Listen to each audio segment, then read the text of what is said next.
Good morning! Happy Sunday po! Breakfast na tayo. So, tawag dito, magda-dumplings lang ako ngayon kasi tinamad akong lumabas to buy breakfast. And feeling ko kasi it's sarado kasi Sunday. And tinatamad din naman ako magluto ng mga matagal lutuin. Ng egg, ganon. So, ito na lang, mas mabilis lutuin. Pag nagmamadali ako or tinatamad ako, ito yung lagi kong gini-breakfast. Dumplings kasi madali lang siyang i-prepare. Sa Carrefour kasi merong yung ready to cook na dumplings. So, i-cook mo lang siya sa water. And ilang minutes okay na. And syempre coffee. Share ko pala guys, alam niyo ba sa Genesis pa lang, may lesson na si God about vengeance. Sa Genesis chapter 13, 14, 15, ito yung kwento ni Cain. Sa 13, and Cain said unto the Lord, my punishment is greater than I can bear. Behold, thou hast driven me out this day from the face of the earth, and from thy face shall I be hid.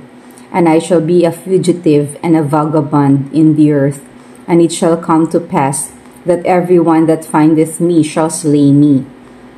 Pero ito yung sabi ni God. And the Lord said unto him, therefore, whosoever slayeth Cain, vengeance shall be taken on him sevenfold. And the Lord set a mark upon Cain, lest any finding him should kill him. So, di ba, nagkasala si Cain, but then si God, sabi niya, kung sino man ang magtitake ng revenge sa'yo, ay magsasuffer ng 7 times kesa sa pagsasuffer mo. Kaya nilagyan niya si Cain ng mark, di ba, para walang gagalaw kay Cain. So, tignan nyo, nagkasala si Cain, but then, bakit ayaw niya na may ibang tao na take ng revenge kay Cain? It's because no one has the right to punish another person. So, si God lang ang may right na mag-punish dun sa taong nagkasala. Like Cain, ano yung punishment kay Cain? Kailangan niya magbanat ng buto to live, para makakain, and then, kailangan niyang magtago. 'Di ba? Kasi fugitive na siya, vagabond, meron siyang kasalanan, magtatago siya. And that is his suffering, yung pagkawala ng freedom niya. Isa yun sa pinaka mahirap, wala kang freedom. And ito yung na-realize ko, no? Kaya ayaw ni God na may ibang tao na take ng revenge kahit na nagkasala yung taong yun sa'yo. It's because He will punish that person. So, tapos sabi pa niya, 'di ba? Kahit ikaw wala kang kasalanan, pero nag-revenge ka dun sa taong may kasalanan sa iyo.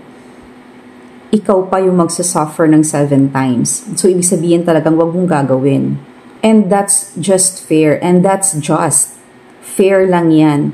Kung sa tingin mo ay hindi pa yan sapat dun sa taong yun. For God, that suffering is enough. And sino ba yung mas just? Sino ba talaga yung just? Siyempre si God, di ba? Kesa sa tingin ng tao. So, pag sinabi ni God na that punishment is enough, it's enough.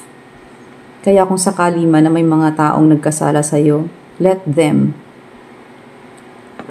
Let them, because God will do the punishment. And si God lang naman talaga yung may karapatang mag-punish kasi siya lang yung nakakakita ng lahat. Siya lang yung makakapag-judge ng totoo. 'Di ba? Kasi paano kung ikaw nag-judge, kunyari, may kasalanan yung tao sa'yo, tapos ikaw ang alam mo wala kang kasalanan sa kanya. Pero ang totoo meron talaga. Hindi mo lang alam, 'di ba? Hindi ka makakapag-judge kasi hindi mo alam lahat. Si God lang ang may karapatan. And si God lang talaga ang makakapagbigay ng tamang judgment. 'Di ba? So yun, nakakatuwa. Ang aga-aga, pero may nakuha na agad ako sa nabasa ko kanina.